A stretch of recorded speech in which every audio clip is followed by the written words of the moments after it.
the story of Big Klaus and Little Klaus.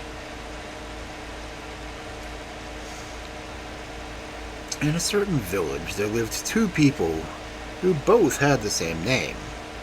Both were called Klaus, but one owned 4 horses, and the other only 1. In order to distinguish one from the other, the one who had 4 horses was called Big Klaus, and the one who had only 1 was Little Klaus. Now you shall hear what befell both of them, for this is a true story. The whole week through, Little Klaus had to plow for Big Klaus and lend him his 1 horse. Then Big Klaus lent him his 4 horses, but only once a week, and that was on a Sunday. Hurrah! How loudly Little Klaus cracked his whip over the 5 horses, for they were indeed as good as his on his one day. The sun shone brightly, and all the bells in the church towers were pealing. The people were dressed in their best clothes and were going to church, with their hymn books under their arms, to hear the minister preach. They saw Little Klaus plowing with the 5 horses, but he was so happy that he kept cracking his whip and calling on, "Gee up, my 5 horses!" "You mustn't say that," said Big Klaus. "Only 1 horse is yours." But as soon as someone else was going by Little Klaus, he forgot that he must not say it, and he called out once more, "Gee up, my 5 horses!" "Now you had better stop that," said Big Klaus, "for if you say it once more, I will give your horse such a crack on the head that it will drop down dead on the spot." "I really won't say it again," said Little Klaus. But as soon as more people passed by and nodded him good morning, he became so happy in thinking how well it looked to have 5 horses plowing his field, that cracking his whip, he called out, "Gee up, my 5 horses!" "I'll see your horses," said Big Klaus, and seizing an iron bar, he struck Little Klaus's horse with such a blow that his head fell down and he died on the spot. "Alas, now I have no horse," said Little Klaus, beginning to cry. Then he flayed the skin off his horse and dried it and put it in a sack, which he threw over his shoulder and went into town to sell it. He had a long way to go and had to pass through a great dark forest. A dreadful storm came on, in which he lost his way, but before he could get on the right road, night came on, and it was impossible to reach the town that evening. Right in front of him was a large farmhouse. The window shutters were closed, but the light came through in chinks. "I should very much like to be allowed to spend the night there," thought Little Klaus, and he went and knocked on the door. The farmer's wife opened it, but when she heard that he wanted, she told him to go away. Her husband was not at home, and she took in no strangers. "Well, I must lie down outside," said Little Klaus, and the farmer's wife shut the door in his face.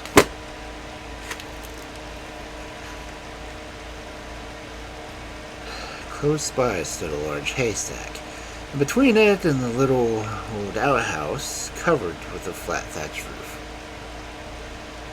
"I can lie down there," thought Little Klaus, looking at the roof.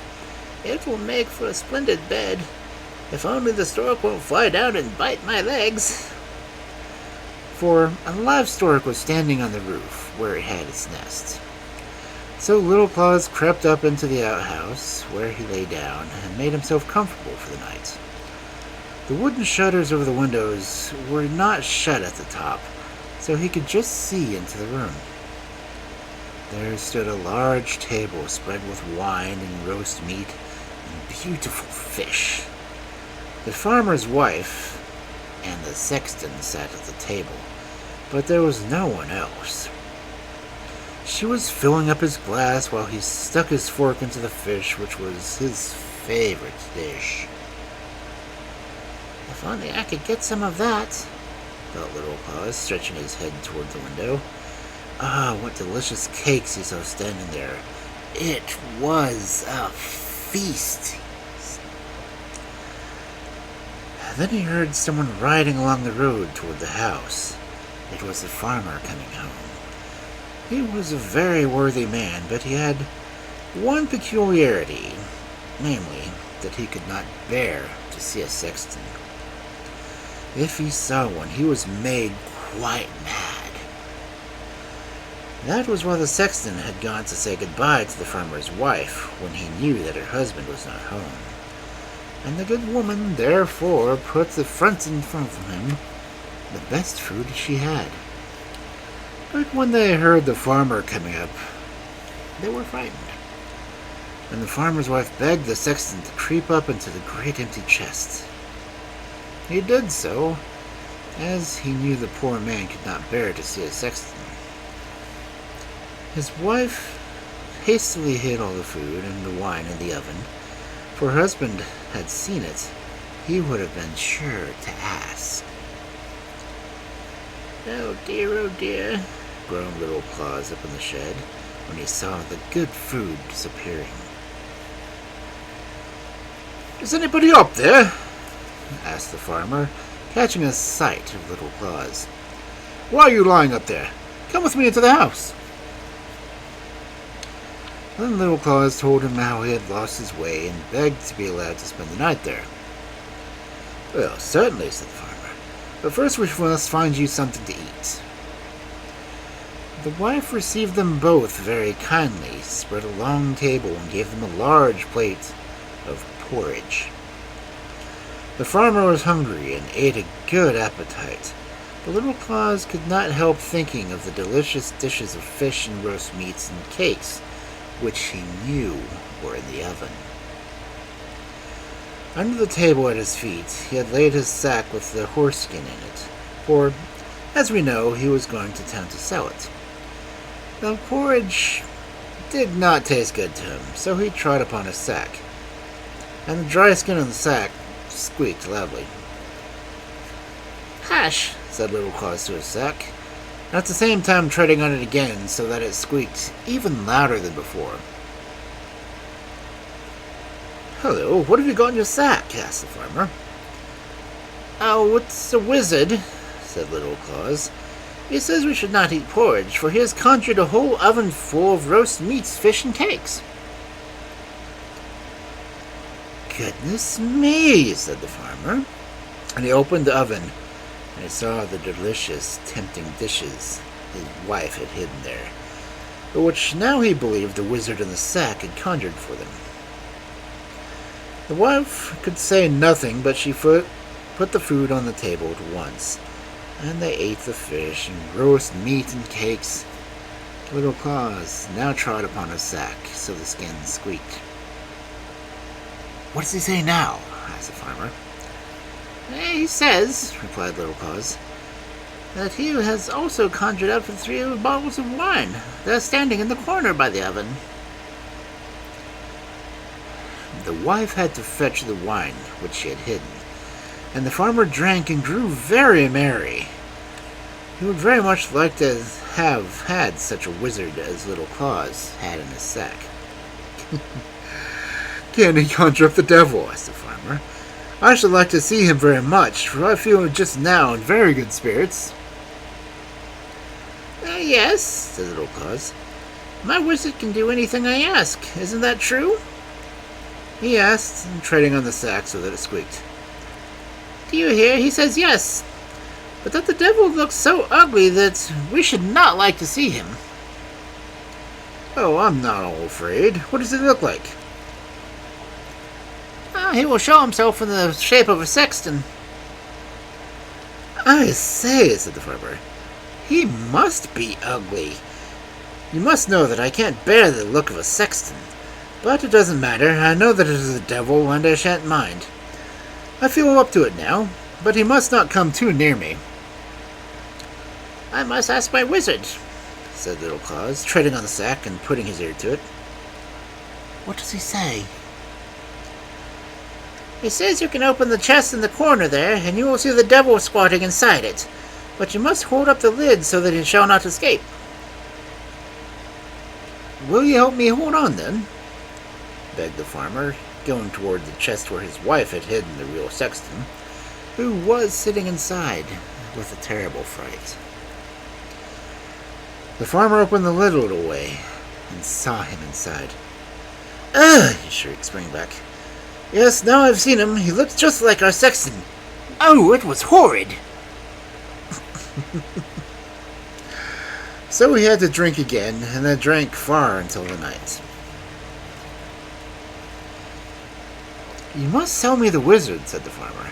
Ask anything you like, and I will pay you down a bushel of money on the spot.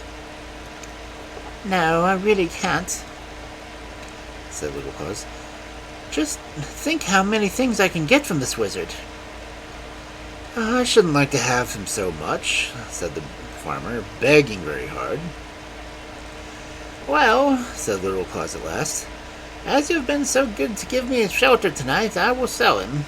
You shall have the wizard for a bushel of money, but I must have a full measure.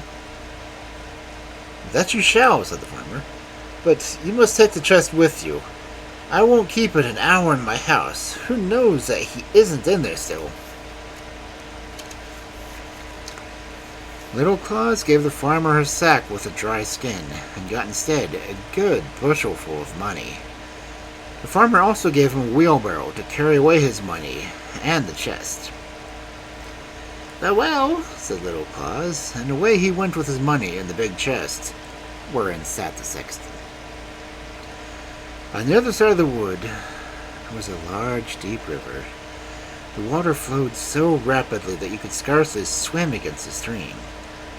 A great new bridge had been built over it, on the middle of which Little Klaus stopped, and said aloud so that the sexton might hear.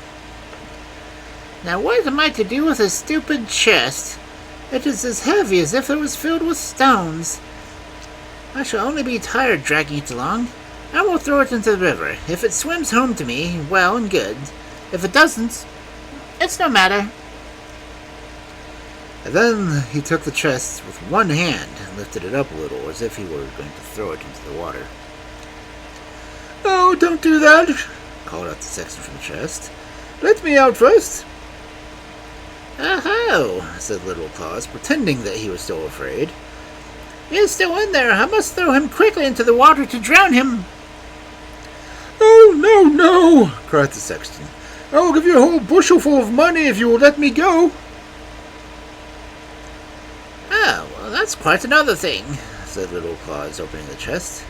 The sexton crept out very quickly, emptied the chest into the water, and went to his house, where he gave Little Klaus a bushel of money. One he had already got from the farmer, and now his wheelbarrow full of money. Well, I've got a good price for the horse, he said to himself as he shook all his money out into a heap into his room. This will put Big Klaus in a rage when he hears how rich I've become through my one horse. But I won't tell him yet.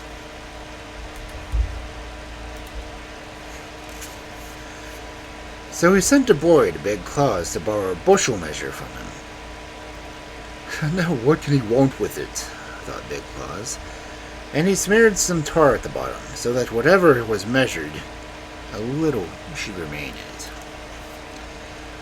And this is what had happened, for when he got his measure back, 3 new silver 5-shilling pieces were sticking to it. What does this mean? Said Big Klaus, and he ran off at once to Little Klaus. Where did you get so much money from? Oh, that was from my horse skin. I sold it yesterday evening. That's certainly a good price, said Miss Klaus.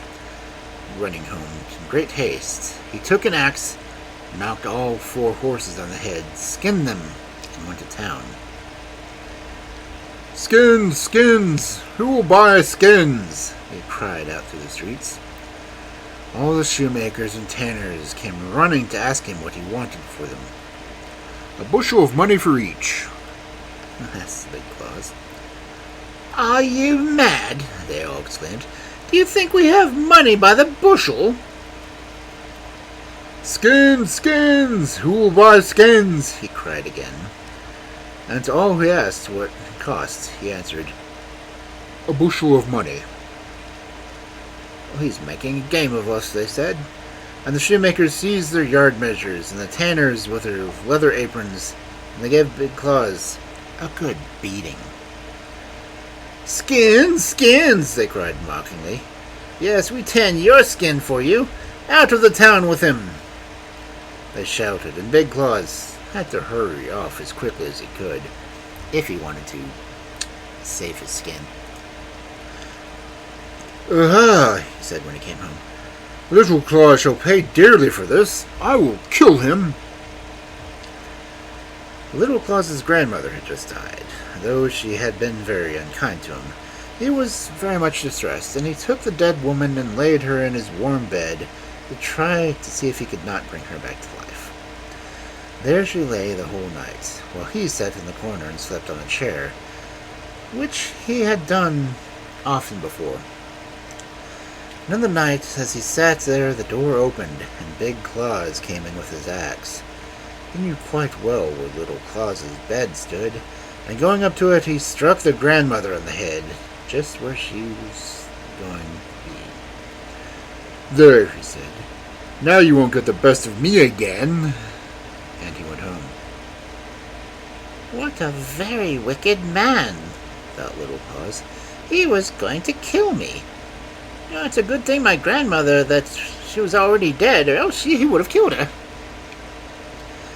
Then he dressed his grandmother in her Sunday clothes, borrowed a horse from his neighbor, and harnessed the cart to it. He set his grandmother on the back seat so that she would not fall out when he drove, and away they went. When the sun rose, they were in front of the large inn. Little Klaus got down and went in to get something to drink. The host was very rich, and he was worthy, but a hot-tempered man. Good morning, he said to Little Klaus. You're early on the road. Oh, yes, said Little Klaus. I'm going to town with my grandmother. She's out sitting in the cart, and I cannot bring her in. Will you go give her a glass of mead? But you'll have to speak loud, for she is very hard of hearing.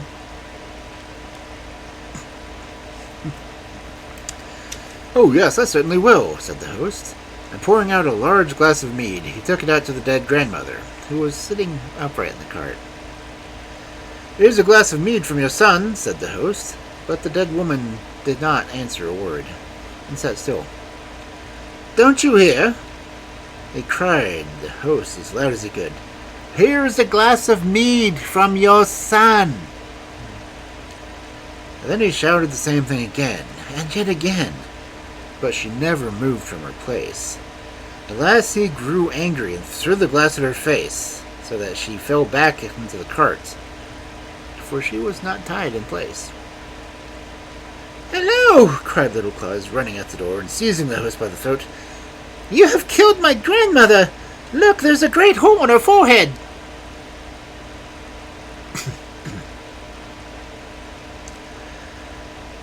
What a misfortune! Cried the host, wringing his hands. It all comes from my hot temper. Dear Little Klaus, I will give you a bushel of money and will bury your grandmother if she were my own.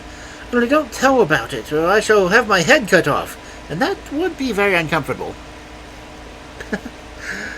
So Little Klaus got a bushel of money, and the host buried his grandmother as if she had been his own.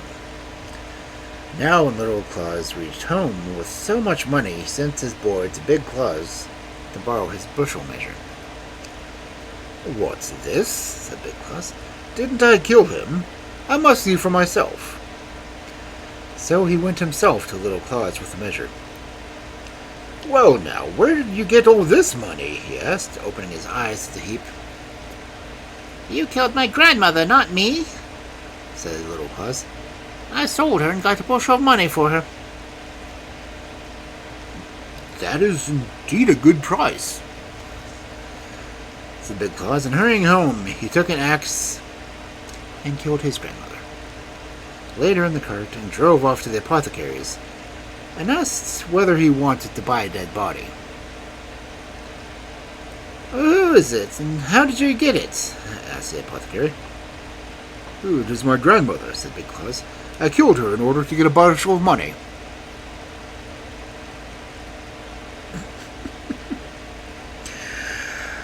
You are mad, said the apothecary. Don't mention such things, or you will lose your head. And he began to tell him what a dreadful thing he had done, and what a wicked man he was, and that he ought to be punished, till Big Klaus was so frightened that he jumped into the cart and drove home as hard as he could. The apothecary and all the people thought he must be mad, so they let him go. You shall pay for this, said Big Klaus as he drove home. You shall pay for this dearly, little Klaus. As soon as he got home, he took the largest sack he could find and went to the little Klaus and said, You have fooled me again. First I killed my horses, then my grandmother. It is all your fault, and you shan't do it again. And he seized little Klaus and pushed him in the sack and threw it over his shoulder, crying out, And now I'm going to drown you. He had to go a long way before he came to the river, and little Klaus was very light. The road passed by a church, and the organ was sounding, and the people were singing most beautifully. Big Klaus set the sack down with little Klaus in it by the church door, and thought he might as well go in and hear a song before going on further. Little Klaus could not get out, and everybody in the church, so he went in. Oh dear, groaned little Klaus in the sack, twisting and turning himself. But he could not undo the string. There came by an old shepherd with snow-white hair and a long staff in his hand. He was driving a herd of cows and oxen, but he pushed it against the sack so that it overturned. Alas, moaned little Klaus, I am so young, and yet I must die. And I, poor man, said the cattle driver, I am so old and yet cannot die. Open the sack, called little Klaus. Creep in here instead of me, and you will die in a moment. I will gladly do that, said the cattle driver, and opened the sack, and little Klaus struggled out at once. You will take care of the cattle, won't you? Asked the old man, creeping into the sack. Which little Klaus fastened up, and then he went on with the cows and oxen. Soon after, Big Klaus came out of the church, and taking up the sack on his shoulders, it seemed to him as if he had become lighter, for the old cattle driver was not half as heavy as little Klaus. How easy he is to carry now. That must be because I heard part of the service. So he went on to the river, which was deep and broad, and threw the sack in with the old driver, and called after it, for he thought little Klaus was inside. Down you go! You won't mock me any more now! And then he went home. But when he came to the crossroads, there he met little Klaus, who was driving his cattle. What's this? Said Big Klaus. Haven't I drowned you? Yes, replied little Klaus. You threw me in the river a good half-hour ago. But how did you get those splendid cattle? Asked Big Klaus. Oh, they're sea cattle, said little Klaus. I'd tell you the whole story, and thank you for having drowned me, because now I'm on dry land and really rich. How frightened I was when I was in the sack, how the wind whistled in my ears and threw me in the bridge into the cold water. I sank at once to the bottom, but I did not hurt myself, for underneath was growing the most beautiful soft grass. I fell on this, and immediately the sack opened. The loveliest maiden in snow-white garments with a green garland round her wet hair took me by the hand and said, Ah, you little Klaus, here are some cattle for you to begin with, and a mile farther down the road there is another herd, which I will give you as presents. Now that I saw the river was great high road for the sea people. Along it, travel underneath to the sea and to the land where the river ends. It was so beautiful, so full of flowers and fresh grass. The fishes which were swimming in the water shot past my ears as birds do in the air up here. What lovely people they were, and what fine cattle were grazing in the ditches and dikes. But why did you come up to us again? Asked Big Claus. I should not have done so, if it is so beautiful down there. Well, said Little Claus, that was just politic of me. You heard what I told you, that the sea maiden said to me a little mile further down the road, and by that she meant the river. But you can go to no other way. There is another herd of cattle waiting for me, but I know what windings the river makes, now here, now there, so that it's a long way around. Therefore it makes it such shorter to come on land and drive across the field to the river. Thus I have spared myself quite half a mile, and have come quicker to my sea cattle. Oh, you're a lucky fellow, said Big Claus. Do you think I should go get some cattle if I went to the bottom of the river?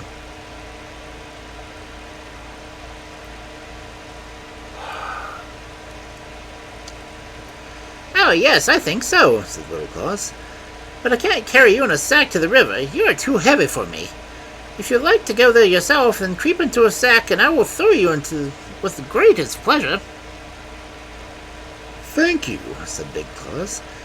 But if I don't get any sea cattle when I come there, you will have a good hiding, mind you.